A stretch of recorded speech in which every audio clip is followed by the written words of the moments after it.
The penultimate episode of Inside Number 9 was an episode that I was looking forward to seeing. Episode 5 tends to be a good episode in the season, in the past providing episodes like Diddle Diddle Dumpling and The Understudy, and as well I had high hopes after seeing the poster. I didn't quite know what to expect, but before getting into this, it turned out to be very different to what I thought. So, how is this episode compared to the previous few? Well, let's find out.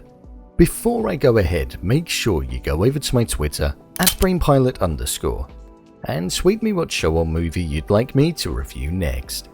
So without further ado, I'm BrainPilot and here is a review of How Do You Plead. Just to let you know, this video will contain spoilers, so watch with caution. This episode of Inside Number 9 is very different to all of the other ones that we've seen in Season 6 so far. Occasionally, we see an episode that is focused a little more on sci-fi and horror, and this most definitely was one of those. This episode gave me vibes from the Stakeout from Season 5, the Harrowing from Season 1, and the Trial of Elizabeth Gage. How Do You Plead was an episode that contained something that's too dark for this world. We see Shearsmith play a man named Urban who is a nurse looking after a dying former barrister named Webster. For the most part, that is what we see for the duration of the episode. Urban taking care of Webster whilst hearing about his past cases and role-playing if he were to be a barrister today. Whilst watching this episode unfold, you could tell that all the while that this was going on, there was this underlying thing that didn't quite seem right. We saw this case that Webster worked on all this time ago, where he defended a man that he knew was guilty and it had haunted him to this day. There was this revelation of him finding a mysterious photo that got the murderer off the case. This is then when we hear of a deal that he made, and that he was going to pay for it tonight, the night of his birthday. I was intrigued to see what was going to happen. Originally, I predicted that a gang of some kind would come in and kill him, but it turned out to be far greater and way more outside of the box compared to what I imagined. We see this haunting man arrive, and it turned out it was the elevator operator. He came to take Webster away.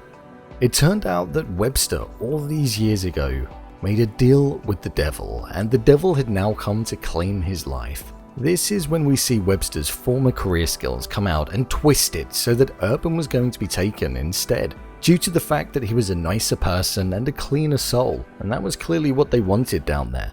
I thought it was a great move to throw in there in the final few moments. And I did feel quite gutted for Urban, considering the fact he was losing his fight with Webster, and he seemed an extremely nice guy who only cared for people. But obviously, this is what that whole episode had been leading you to believe. Urban is this nice person who takes care of people. And then in the closing moments, this was then when the second twist occurred. I loved it.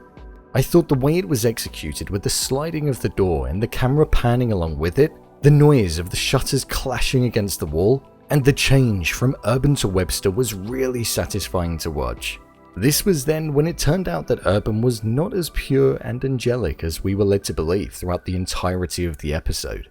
The story earlier on that we were told of the reason as to why Urban got into being a nurse, the one about the boy who he tried to save, yes, it sounded extremely believable, but obviously that was a lie. Urban was far more ruthless and tainted compared to Webster. Although Webster had defended a man that had killed someone, Urban had actually killed a boy when he was younger.